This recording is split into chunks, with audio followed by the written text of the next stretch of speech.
Bom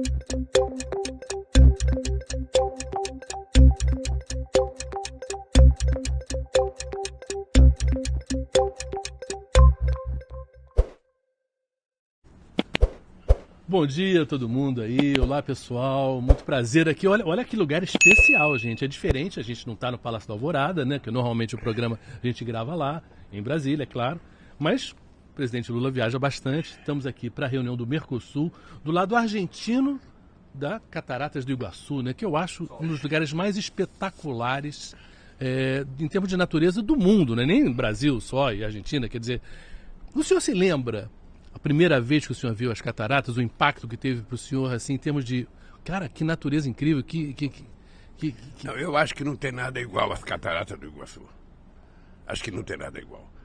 Pode ter próximo a isso, Niágara, por exemplo, pode ser alguma coisa perto disso. E é impressionante porque o lado brasileiro é o lado que dá maior volume de queda d'água. Eu não sei se você conseguiu conhecer Sete Quedas.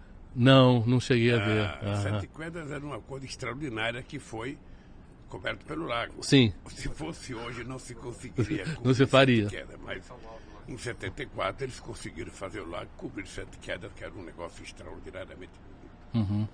Mas nós estamos aqui em Porto Iguaçu, numa reunião do Mercosul, estamos aqui do lado argentino, da nossa querida Tríplice Fronteira, para discutir o futuro do Mercosul, o aprimoramento das relações Brasil, Argentina, Uruguai, Paraguai e Bolívia. E nós queremos também preparar aqui a proposta de acordo para a União Europeia. Você sabe que eles fizeram uma proposta, nós fizemos uma resposta, eles mandaram uma carta para nós impondo algumas condições, nós não aceitamos a carta, nós agora estamos preparando uma outra resposta, porque nós vamos a Bruxelas discutir com a União Europeia e os países da América Latina e nós precisamos ter uma resposta do que nós queremos para consolidar um acordo. Nós queremos fazer uma política de ganha-ganha. A gente não quer fazer uma política que eles ganhem e que a gente perca. Por exemplo, eles querem que a gente abra mão de compras governamentais. Ou seja, é aquilo que o governo compra das empresas brasileiras. Se a gente abrir mão das empresas brasileiras para comprar de empresas estrangeiras, a gente simplesmente vai matar pequenas e médias empresas brasileiras, pequenos e médios empreendedores e vão matar muitos empregos aqui no Brasil. Por isso, essa reunião é muito importante. Muito importante. Eu estou voltando hoje, depois das 4 horas, vou à Universidade da América Latina, na UNILA. Nós vamos dar reinício às obras da UNILA para que a gente possa ter mais alunos latino-americanos estudando na Universidade Latino-Americana. A gente vai chegar lá, mas eu queria perguntar uma coisa para o presidente. Esse acordo, que estamos falando de um mercado enorme que é da União Europeia, né?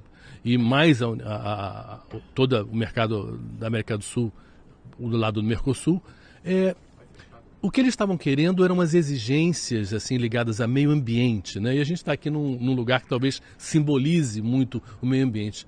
A questão era um pouco que ficava esquisito eles exigirem coisas e nos punirem e não fazerem o dever de casa deles, né? Porque eles também têm problemas de meio ambiente. Eu tenho discutido com muitos amigos na Europa e eu tenho mostrado para eles o seguinte: ninguém no mundo tem autoridade moral de discutir a questão, sabe, conosco, sobre a questão de energia limpa. Ou seja, obviamente que nós tivemos a grosseria de um governo que desrespeitava o desmatamento, que não respeitava a terra indígena, não respeitava florestas, reservas florestais, ou seja, tudo isso acabou. Nós agora vamos diminuir o desmatamento, nós agora vamos respeitar os indígenas, nós agora vamos cuidar das nossas reservas florestais, vamos respeitar terras quilombolas. Então, é o seguinte, o Brasil, da sua matriz energética de energia elétrica, 87% da energia brasileira é renovável. Estamos do lado de Itaipu aqui, né? O mundo só tem 27, o Brasil tem 87. Se você pegar a matriz energética como um todo, envolvendo combustível, o Brasil tem 50% de energia limpa, o mundo tem 15%. Então, veja, o Brasil tem muita autoridade moral para se cuidar corretamente da preservação da nossa floresta por outra razão, para cuidar do planeta, para cuidar do ar que nós respiramos, para preservar um equilíbrio no planeta, o Brasil tem responsabilidade e nós assumimos um compromisso de chegar a desmatamento zero em 2030. Isso é um compromisso de governo que nós vamos cumprir. E aí sim, nós queremos discutir o acordo, agora nós não queremos imposição para cima de nós. Sim. É um acordo de companheiros, é um acordo de parceiros estratégicos, então nada de um parceiro estratégico colocar a espada na cabeça do outro. Vamos sentar, vamos tirar nossas diferenças e vamos ver o que é bom para os europeus, o que é bom para os latino-americanos, o que é bom para o Mercosul e o que é bom para o Brasil. Recentemente o senhor teve com o presidente da França, o Macron, teve com a Ursula von der Leyen, né, da Comissão Europeia, esteve aqui no Brasil visitando o senhor. Isso já era posterior a essa carta, dessas exigências. Você sentiu por parte deles assim, que eles compreenderam que desse jeito não dava? Para todos eles eu disse que a carta era inaceitável. Tal como ela foi escrita, ela era inaceitável e é inaceitável. Porque você não pode imaginar que um parceiro comercial seu pode te impor condições. Se você não fizer tal coisa, eu vou te punir. Se você não cumprir o acordo de Paris, eu vou te punir. Acontece que os países ricos não cumprem um dos acordos. Eles não cumpriram o protocolo de Kyoto, não cumpriram a decisão de Copenhague, não conseguiram cumprir a decisão do Rio 22 e Rio 2002 e não vão cumprir a questão do acordo de Paris. Ou seja, na verdade, veja, eu estou fazendo agora... Eu estou indo essa semana a Letícia, na Colômbia, discutir com os cientistas a questão da floresta. Depois nós vamos ter, dia 12, um encontro lá no Pará, com todos os países amazônicos. Inclusive nós estamos convidando a Indonésia, que tem muita floresta, e os dois Congos. O Congo Brazzaville e o Congo Kinshasa, ou seja, para que a gente possa discutir efetivamente com os países que têm floresta de verdade. O que a gente pode fazer e o que os países ricos podem doar ou investir de recursos para que a gente possa manter a floresta em pé, gerando empregos para os milhões e milhões de pessoas que moram nessa região. Sim. É porque estimular o cuidado com a floresta significa o cuidado com as pessoas que moram na floresta, né? É um problema quase que educacional, ou seja, nós no Brasil, nós não queremos que a floresta seja transformada num santuário da humanidade. O que nós queremos é explorar a riqueza da biodiversidade da floresta para ver se a gente pode fazer com crescimento na indústria de fármacos, na indústria de cosméticos, para gerar empregos mais qualificados para as pessoas que moram nessa região. E vale para toda a Amazônia. Mas nós temos mais bioma, nós temos o Pantanal que nós temos que cuidar, nós temos o Cerrado, nós temos a Caatinga, nós temos a Mata Atlântica. Tudo são áreas importantes que a gente vai ter que criar e cuidar com muito carinho, porque disso depende o bom equilíbrio da temperatura da Terra. Uma coisa, uma coisa assim, voltando na história. Lá atrás, não se falava de meio ambiente. Era uma bandeira para muito pouca gente. Quando o senhor começou na política, não era um assunto que se falava muito. Em que momento que o senhor foi chegando, digamos assim, a compreender, porque todos nós, na verdade, né, a questão tão grave do meio ambiente? Foi através das tragédias, foi através de amigos, de gente que foi falando? Como é que foi? Eu vou contar uma história muito engraçada. O PT tinha um deputado estadual, e esse deputado estadual estava num debate com o Partido Verde na Assembleia Legislativa de São Paulo. E o companheiro do Partido Verde começou a defender a questão do meio ambiente, e o deputado do PT, sabe, que já não está mais vivo, sabe, preocupado com o cara utilizando meio ambiente, ele falou, vocês do Partido Verde não sabem cuidar do meio ambiente. Nós do PT não cuidamos do meio ambiente, nós cuidamos do ambiente inteiro. Então, era um pouco, a questão ambiental era um pouco assim... Cuida das baleias, uma né? coisa de bicho grilo, uma coisa de muita modernidade, de muita gente jovem avançada. E graças a Deus eles foram persistentes. Graças a Deus eles foram persistentes. Grupos como o Greenpeace, ou seja, que parecia radical, mas no fundo, o que eles estavam era cumprindo com as suas obrigações para que a sociedade sabe, a humanidade tivesse consciência da gravidade do problema. O que é jogar lixo na rua? O que é jogar garrafa PET na rua? O que é jogar papel na rua? Sabe? O que é não cuidar do chão que você pisa, do chão que você mora, do teu quintal, da tua rua, do teu bairro, da tua cidade e do teu país? É isso que é fundamental. E hoje eu acho que, inclusive, deve fazer parte do currículo escolar, no ensino fundamental, a questão ambiental. Para que uma criança de 6, 7, 8 anos possa chegar em casa e corrigir o pai. Tem que ter lixo reciclável dentro de casa.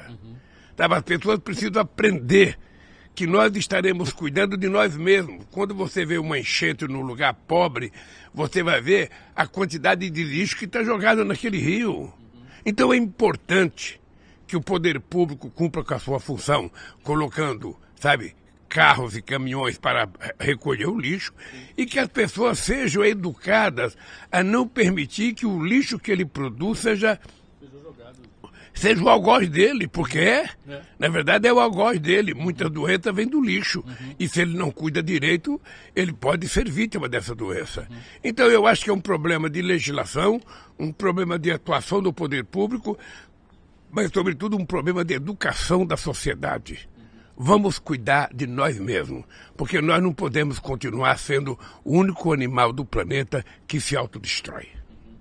E essa consciência para o senhor foi chegando através do partido mesmo, do PT, ou foi uma coisa... Ela foi chegando através do partido, através dos debates, ou seja, quando você quer criar um partido político, você discute 800 temas. Claro. E aí essas coisas todas vão aflorando. O PT virou um partido muito atuante nas universidades, no mundo sindical. Então esse tema passou a ser um tema do cotidiano nosso.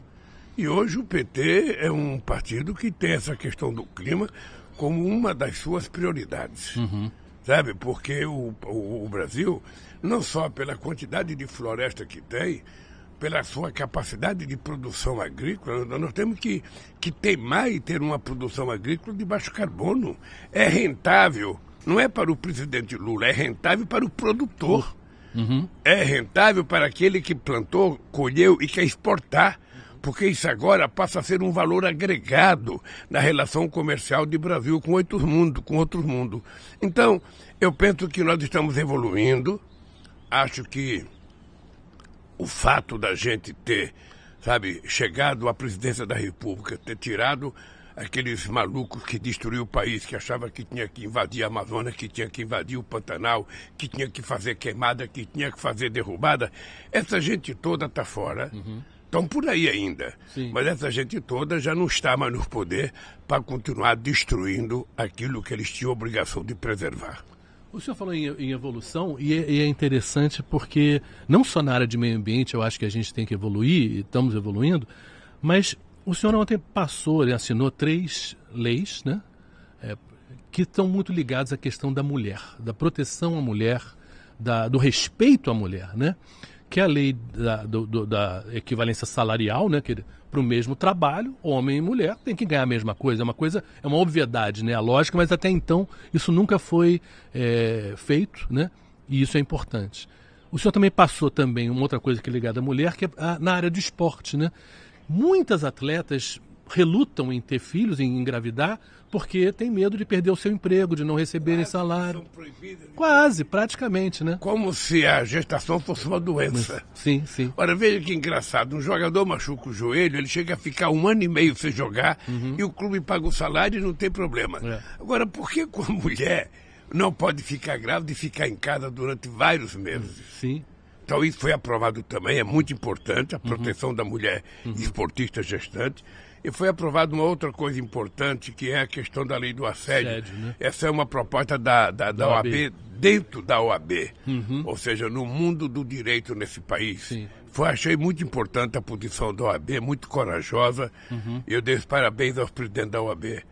E a questão salarial, desde 1943 está na CLT. Sim. Acontece que você sempre arruma uma vírgula antes do D ou depois do D para você dizer que não pode pagar. Sim. Agora nós definimos corretamente. E agora nós vamos ver a igualdade salarial e remuneratória Porque nem todo mundo recebe salário. Tem muita gente que recebe trabalho por produção. Sim. No comércio, muitas vezes, o empresário registra o empregado por R$ 1.300 e depois paga pela quantidade de coisa que ele vender. Então, se a mulher estiver trabalhando igual o homem e der para a empresa a mesma produtividade que dá o homem, ela tem direito de ganhar o mesmo salário.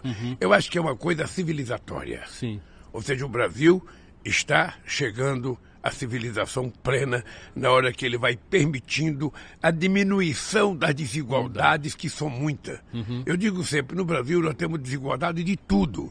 Nós temos desigualdade de gênero, racial, desigualdade salarial, desigualdade de oportunidade, desigualdade, sabe, na qualidade da educação, desigualdade na qualidade da comida. Ou seja, é preciso, então, a gente acabar com a desigualdade, transformando a desigualdade em uma coisa de indignação da sociedade. Por quê? Nós temos que ser desiguais. Por que a gente não pode ter uma sociedade mais próxima um dos outros, mais igualitária? Porque até nisso, a noção de justiça é uma coisa muito básica, né? Você fazer o mesmo trabalho, né, que a outra e ganhar mais, isso não tem muito sentido. Mas é uma exploração do homem, da mulher pelo homem. Mas né? Aí a igualdade de oportunidades está até no fato se você pode ou não ter um advogado para te defender. Sim, também. Algumas pessoas conseguem contratar um advogado, outras nem chega perto do advogado. Sim. Sabe, então, o que nós temos que fazer? Cabe ao Ministério do Trabalho, cabe ao Ministério Público do Trabalho e cabe ao Ministério das Mulheres esse processo de fiscalização. Ou seja, a lei existe, ela é para ser cumprida e ela tem que ser fiscalizada. E hoje, com a internet, fica muito mais fácil as pessoas que forem fazer compra numa loja, sabe, forem comprar um carro, comprar um vestido, comprar um sapato, comprar comida, e perceber que há diferença de tratamento entre homens e mulheres dentro daquele negócio, a pessoa pode fazer a denúncia publicamente. Que nem que era como racismo, e também, né? A lei vai exigir que os empresários prestem, sabe, explicações sempre. Sim. Porque é importante que haja essa lealdade. E eu acho que no Brasil, o show deve ter muitos empresários hoje com a disposição de fazer as coisas corretamente, porque eles sabem que isso se volta contra eles. Sim. Sabe? Então, essas denúncias não contribuem para a imagem da empresa, né? Não contribui para a imagem da empresa, não contribui para o crescimento, sabe, do empresário. Ou seja, é importante que todo mundo cumpra a lei, porque aí o Brasil vai estar no rol dos países civilizados em que as mulheres são efetivamente respeitadas. E a outra coisa é a questão do assédio. Ou Shoa, por mais que a gente crie lei, aumentou a violência contra as mulheres. Sim. Ou seja, eu tenho hora que eu vejo notícia que eu não acredito. Eu não acredito. O cara bate na mulher por qualquer coisa. O patrão canta a empregada. Sabe? Não é que mundo que a gente está vivendo? Então eu acho que nós precisamos adotar a política da denúncia e não do denuncismo.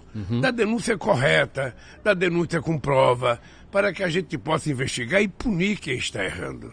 O que não pode é o denuncismo, você enxovalha a vida da pessoa, depois não é verdade e você não tem como pedir desculpas. O senhor falou em consciência, falou em educação, que de certa maneira é uma coisa de educação. Você falou de repente em termos de meio ambiente, né, educar na escola, essa questão do respeito, né, do menino com a menina, né, depois do homem com a mulher, é uma coisa que também tem que mudar, porque a gente tem Ministério de Mulher, Ministério de Igualdade Racial, mas o problema é o homem, né?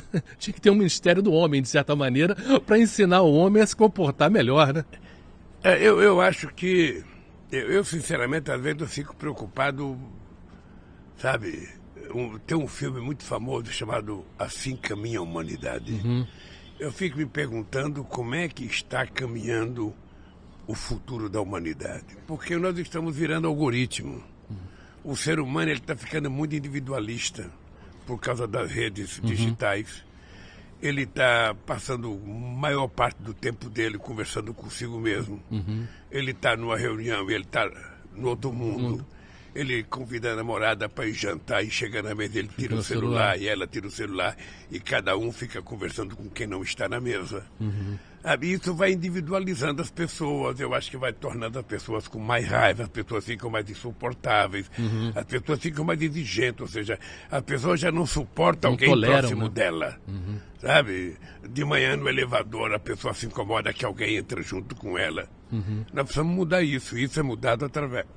através da educação.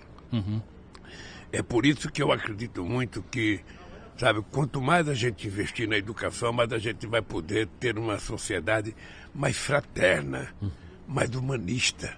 Porque o humanismo, ou seja, o ser humano ele nasceu para viver em comunidade, se autoajudar.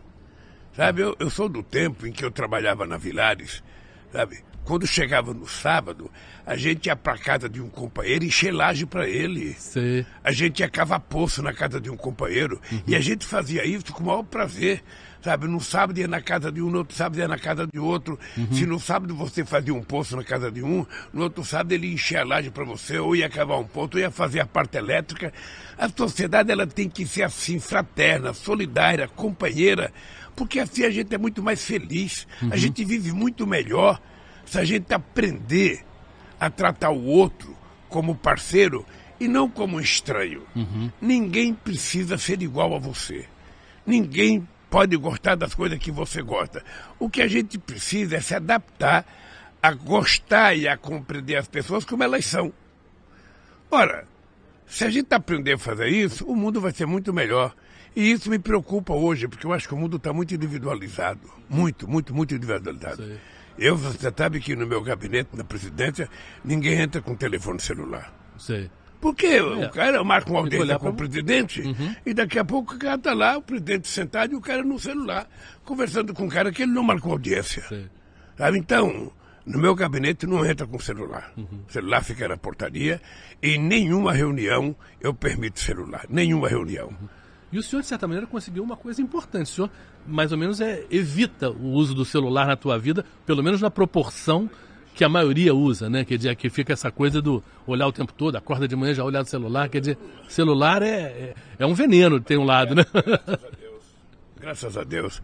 Esse é um processo muito forte de educação. Eu me autoeduquei de não ficar dependente digital. Sim. Tá? Então eu não preciso saber de notícias 5 horas da manhã. Eu não preciso saber de notícias 5 horas, 6 horas da manhã. Não. Eu levanto, vou trabalhar às 8. Quando chegar no meu serviço, eu quero saber todas as notícias.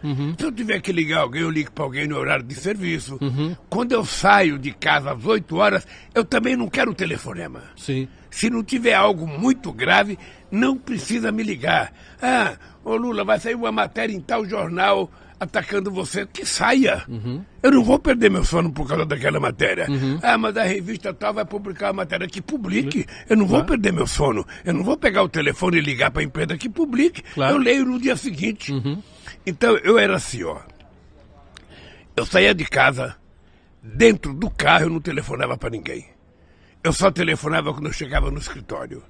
E quando eu saía às 8 horas da noite, também a partir dali encerra meu expediente. Só começa a trabalhar no outro dia quando estiver funcionando a sociedade. Uma vez uma pessoa me ligou 3 horas da manhã para me contar que tinha morrido um companheiro. Aí quando a pessoa me contou, eu falei, e agora? O que eu vou fazer? Você me acorda 3 horas da manhã, eu não tenho o que fazer, você vai voltar a dormir, eu estou aqui acordado agora pensando no companheiro que morreu. Então, eu não preciso de notícias que não tem nada a ver comigo. Sabe? Eu não tenho. É preciso ser seletivo no que você vê. Porque a nossa cabeça, ela tem um certo limite, sabe, de processar a notícia que você sabe. Ela não consegue processar tudo. Então, para que eu quero saber mais do que a minha cabeça tem condição de processar? Eu, graças a Deus, me eduquei. Não sou refém do celular. Não sou refém. Sabe? Não almoço com celular, não janto com celular, não vou ao banheiro com celular, não tomo banho com celular. Ou seja, eu tenho meu tempo e o celular tem o dele. Quando eu quero ligar, eu peço para pessoas que trabalham comigo ligar e eu converso com as pessoas. Essa coisa de tecnologia é como se fosse um pêndulo, mas exagerou demais. Tem gente que é doente, tem gente que só tem 2 orelhas e anda com 3 celulares na mão, 4. É, verdade. Antigamente as pessoas ainda coçavam a virilha, hoje nem isso coça mais. Nem isso coça mais. As pessoas são um monte de celular na mão, 2, 3, 4 celular na mão. Eu sinceramente acho que isso é doença. Doença ou prepotência, porque acha que é muito importante. Sabe o cara que você acha importante? O mundo não pode prescindir de mim, então eu tenho que estar atento. Ligado o tempo todo. Não existe, né? Nem todo mundo é tão importante assim. Eu sou daqueles que acham que a relação humana é a coisa de pele, é química. É olhar, né? Sabe, olhar, é abraçar. Eu fico muito nervoso com o pessoal que trabalha comigo. Eu falo, ô fulano, me liga para Cicrano. Deixei recado. Olha, eu não quero recado, eu quero que você ligue para a pessoa. Mas eu deixei um zap. Eu não quero um zap, ligue para a pessoa. Eu quero que você fale, bom dia, companheiro, o presidente quer falar com você. Eu quero que você converse com a pessoa. Sim. Porque às vezes você passa um zap e pensa que a pessoa viu e a pessoa não viu. Você manda um e-mail pensando que a pessoa viu, a pessoa não viu. Aí chega na reunião, as pessoas não comparecem. Você convidou? Convidei, mandei um e-mail. Então, comigo, não tem isso. Comigo é o seguinte, ligue, fale bom dia, fale boa tarde, fale boa noite e fale o presidente está querendo fazer a reunião. Pode comparecer. Eu não quero que nem diga, eu não vi o celular, eu não vi o zap. Não, eu não quero o zap, eu quero que você fale. Ligue para a pessoa e fala, fulano, o presidente está convocando você para uma reunião. Amanhã, 10 horas da manhã. Lembrar, porque senão né? não funciona. Fica tudo comodismo, sentado com a bunda na cadeira, só no computador. Levanta um pouco, respira um ar, conversa com as pessoas, abraça as pessoas. Recebe, levanta e dá um abraço. As pessoas nem olham para o lado. Entra alguém na tua sala, você está lá. Sabe? Levanta e vamos humanizar a relação humana. Olha que legal. Vamos humanizar a relação humana. Voltar ao que era, né? Voltar ao que era. Voltar ao que era. Sorrir. Presidente, nesse final de semana, o senhor foi visitar a seleção feminina, né? A brasileira feminina, que vai disputar a Copa do Mundo, agora em julho começa, daqui a pouco menos de 3 semanas. E é um pouco, deu abraço, e o esporte, de certa maneira, representa isso, né? Não só o momento do gol, mas o momento de estar junto, de abraçar, de olhar, de depender um do outro, né? Isso que o senhor falou que fazia lá na Vilares, né? De um ajudar o outro no final de semana. O esporte é isso, é um ajudar o outro o tempo todo, né? Você sabe que quando eu tenho tempo, Shoa, eu assisto futebol feminino. E a CBF fez uma coisa importante, ela obrigou que todos os times da Série A do Brasileirão e da Série B tenham futebol feminino. E agora vai obrigar também da Série D. É muito importante, eu assisto, o Corinthians tem um bom time, Sim. O Santos tem um bom time, o São Paulo tem um bom time, a Ferroviária tem um bom time, sabe? O Flamengo tem bom time. Então, eu gosto de assistir o futebol feminino porque eu acho que a gente não pode olhar o futebol feminino com o olhar de ver um futebol do homem. O futebol é mais lerdo. Não, você não está vendo um homem jogar, você está vendo uma mulher jogar. Você está vendo... como o você basquete, tá vendo, como o vôlei, é uma outra... Você está vendo, é outro ritmo, mas eu acho que elas estão ficando muito, muito, muito, muito competentes. Acho que o Brasil, sabe, vai crescer muito. Eu espero que a gente tenha sorte na Austrália, a gente possa ganhar a Copa do Mundo. E fiquei feliz que a Marta foi convocada, é a 6ª Copa do Mundo que ela é convocada. Nunca antes na história ninguém foi convocado 6 vezes para a Copa do Mundo. Nem os homens, então, aliás, ninguém, nem os homens. Ninguém. Nem homens. Então, eu inclusive fez um apelo no Encontro das Mulheres, que é para as mulheres assistir o jogo. As mulheres têm que comparecer no estádio. A gente fica defendendo a mulher. Quando tiver um jogo, vamos lotar o estádio para ver. Vamos botar que as mulheres querem que as coisas aconteçam. Nos Estados Unidos, o futebol feminino tem tanta importância ou mais do que o do homem. Sabe, na Alemanha, no Canadá, Suécia, na China, também, na Suécia. Japão. Então a gente precisa também, sabe, valorizar as nossas meninas para que elas possam, sabe, cada vez mais se aperfeiçoarem. É preciso que nas escolas as crianças tenham possibilidade de fazer opção. O que eu quero fazer, porque também nas escolas não tem campo de futebol. Né? Então é preciso que a gente crie, através das prefeituras, oportunidade para essa menina que quer aprender a jogar qualquer esporte. Ela possa ter, sabe, lutar, jogar futebol, jogar vôlei, jogar basquete, natação. Qualquer esporte que ela quiser fazer, é importante que ela tenha oportunidade na sua cidade. E aí eu acho que as prefeituras precisam criar condições. As más línguas disseram que o seu interesse no futebol feminino tem a ver com o Corinthians feminino, acho que está melhor que o masculino.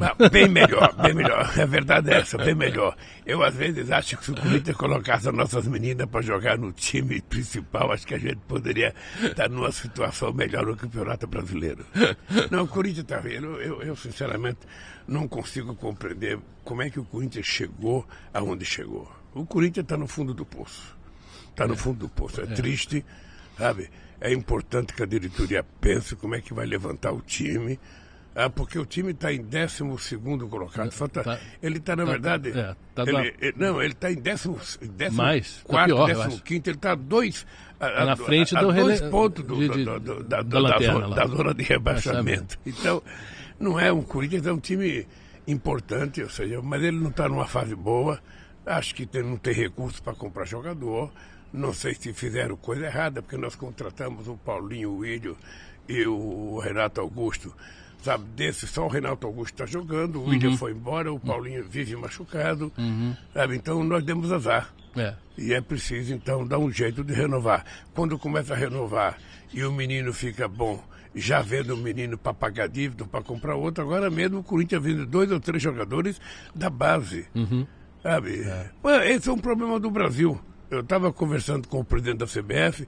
O Brasil, que já foi o melhor futebol do mundo, hoje não é mais. Não é. Não é mais, porque o que acontece? O Brasil vende um menino com 14 anos, com 16 anos, com 17 anos, com 18 anos, e compra depois de 34, 35, 36, as pessoas voltam a jogar no Brasil. Não é correto isso. Era preciso que a gente tivesse condições desses meninos ficar um pouco mais, né? Sabe, jogando no time que foi criado, jogando no Brasil. Até porque os salários no Brasil também não são tão ruins, não. Os salários são bons. Presidente, a gente está encerrando aqui porque daqui a pouco o senhor tem que trabalhar. Aqui vai começar a reunião e é muito importante essa reunião. Eu acho que a gente vai assumir, né? O Brasil assume a presidência do Mercosul para esses próximos 6 meses, que são 6 meses muito importantes, né?